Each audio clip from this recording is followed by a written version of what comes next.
அனைவருக்கும் வணக்கம். தமிழக வெற்றி கழகத்தோட தலைவர் விஜய் பார்த்தீங்கன்னா வரப்போகின்ற சட்டமன்ற தேர்தலில் தமிழக வெற்றி கழகம் வெற்றி பெற்றால் மகளிருக்காக பார்த்தீங்கன்னா ஒரு 12 திட்டங்களை நடைமுறைப்படுத்துவோம் அப்படின்ற மாதிரியும் சொல்லியிருக்காங்க. இன்று பார்த்தீங்கன்னா மகளிர் தினத்தை முன்னிட்டு அந்த 12 திட்டங்களை அறிவிச்சிருக்காருங்க. அந்த 12 திட்டங்கள் எல்லாமே பார்த்தீங்கன்னா மகளிருக்கு ரொம்ப வேற லெவலான ஒரு அப்டேட் அப்படின்னு கூட சொல்லலாம். சரி, அது என்னென்ன 12 திட்டங்கள் அறிவிச்சிருக்காரு அப்படின்னு சொல்லி இந்த வீடியோவில் ஃபுல்லாக பார்க்க போகிறோம். ஸோ வீடியோ எதுவும் ஸ்கிப் பண்ணால் பாருங்கள். நம்ம சேனல் புதுசாக பார்க்குறீங்க அப்படின்னா கீழே சப்ஸ்கிரைப் பண்ணி கிளிக் பண்ணி சப்ஸ்கிரைப் பண்ணி வச்சுக்கோங்க. அப்போ தான் இது மாதிரி முக்கியமான அப்டேட்லாம் பார்த்தீங்கன்னா தெரிஞ்சுக்க முடியும். சரி, வாங்க வீடியோக்குள்ள போயிடலாம். முதலாவது திட்டம் என்னன்னு பார்த்தீங்கன்னா பெண்கள், குழந்தைகள், முதியோர்களுக்கான தனி இலக்கா உருவாக்கப்படும். இரண்டாவது பார்த்தீங்கன்னா மதிப்புமிகு மகளிர் திட்டத்தின் கீழ் மாதந்தோறும் உரிமை தொகை ரூபாய் 2500 வழங்கப்படும். நிபந்தனை பார்த்தீங்கன்னா 60 வயது வரையிலான பெண்களுக்கு உரிமை தொகை, மத்திய மாநில ஊழியர்களுக்கு விலக்கு அப்படின்ற மாதிரி தெளிவாகவும் கொடுத்துருக்காங்க. தற்போது திமுக ஆட்சியில் பார்த்தீங்கன்னா அனைத்து மகளிருக்கு 1000 ரூபா கொடுத்துட்டு இருக்காங்க. ஸோ தமிழக வெற்றி கழகம் வெற்றி பெற்றால் அனைத்து குடும்ப தலைவருக்கு 2500 அதிகரித்து கொடுக்கப்படும் அப்படின்னு சொல்லியிருக்காங்க.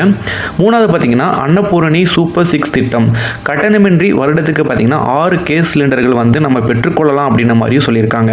இந்த திட்டம் பார்த்தீங்கன்னா கண்டிப்பாக அனைத்து மக்களுக்குமே பயன்பெறும் வகையில் இருக்குது அப்படின்னு கூட சொல்லலாம்.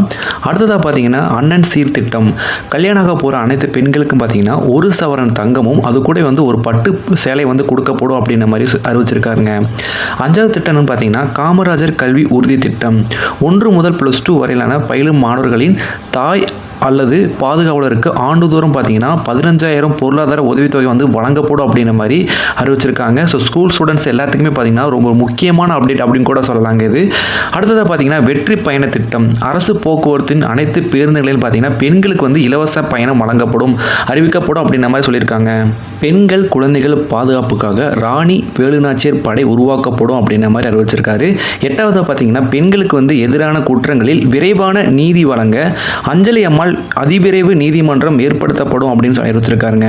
9வது பார்த்தீங்கன்னா பொது போக்குவரத்து வாகனங்களில் பெண்களின் பாதுகாப்பை உறுதி செய்ய ஸ்மார்ட் பேனிக் பட்டன் பொருத்தப்படும் அப்படின்ற மாதிரி அறிவிச்சிருக்காருங்க. 10வது பார்த்தீங்கன்னா ரேஷன் கடைகள், பள்ளி, கல்லூரிகள் மூலம் அனைத்து பெண்களுக்கும் பார்த்தீங்கன்னா விலையில்லா நாப்கின்கள் வழங்கப்படும் அப்படின்ற மாதிரி அறிவிச்சிருக்காரு. 11வது பார்த்தீங்கன்னா சிங்கப்பெண்கள் மேம்பாட்டு திட்டம். மகளிர் சுய உதவிக்குழுக்கள் மூலமாக ரூபாய் 5 லட்சம் முதல் 100% பார்த்தீங்கன்னா மானியத்தில் வழங்கப்படும் அப்படின்ற மாதிரி அறிவிச்சிருக்காருங்க. ஸோ அனைத்து மக்களுக்கு பார்த்தீங்கன்னா இந்த திட்டம் பார்த்தீங்கன்னா ரொம்பவே பயனுள்ளதாக இருக்கும். கூடவே பார்த்தீங்கன்னா 12வது திட்டமாக தாய்மாமன் தங்க மோதிரம் திட்டம்.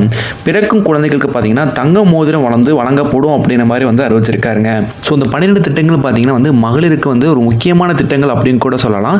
ஸோ நீங்கள் என்ன நினைக்கிறீங்க அப்படின்றத மறக்காமல் கமெண்ட் பண்ணுங்கள். அது மட்டும் இல்லாமல் வரப்போகிற சட்டமன்ற தேர்தலில் யார் வெற்றி பெறுவா அப்படின்னு கமெண்ட் செக்ஷனில் சொல்லுங்கள். சரி, பார்க்கலாம். அடுத்த முக்கியமான பதிவு சந்திக்கலாம். வணக்கம்.